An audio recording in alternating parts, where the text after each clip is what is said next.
සුබ දවසක් හැමෝටම ඩේලි එලේෂ් YouTube channel එකට හැමෝම සාදරයෙන් පිළිගන්නවා. අද මම ඔයාලට අරන් ආවේ බබාට පහසුවෙන් හදලා දෙන්න පුළුවන් පෝෂණ ගුණයෙන් ඉහළ වට්ටක්ක රොටි එකක්. එහෙනම් බලමු මේක හදාගන්න මම ගත්තේ මොනවාද කියලා. පොඩිවට කපාගත්ත වට්ටක්ක ටිකක්, සුදු ලූණු ටිකක්, රතු ලූණු ටිකක්, කරපිංචා ටිකක් වගේම පාන්පිරි ටිකක් මේකට අවශ්‍ය වෙනවා. මුලින්ම මම තම්බාගෙන පොඩි කරගත් වට්ටක්ක ටික පාන් පිටියකට දාගන්නවා. ඊට පස්සේ ලූණු සුදු ලූණු කරපිංචා ටිකත් මේකට එකතු කරගන්නවා. ගාගත්ත පොල් ටිකක් තියෙනවා නම් මේකට එකතු කරගෙන තව රසය වැඩි කරගන්න පුළුවන්. මම නම් මේකට පොල් එකතු කරගත්තේ නෑ. ඊට පස්සේ මම මේ ටිකෙන් මේ රවුම් හැඩයට රොටි ටික හදා ගන්නවා. ඊට පස්සේ මම මේ ටික කබලේ තියාගන්නවා.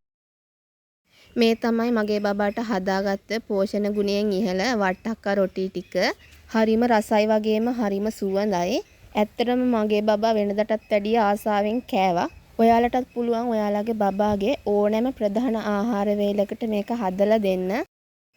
වට්ටක්ක එක විදිහට හදලා දෙන්නේ නැතුව මේ වගේ වෙනස් කෑම හදලා දෙනකොට බබාලා ගොඩක් ආසාවෙන් කනවා. මේකට අපිට මස් හොද්දක්, පරිප්පු හොද්දක්, මාළු හොද්දක් වගේ හදලා බබාට පිළිගන්වන්න පුළුවන්.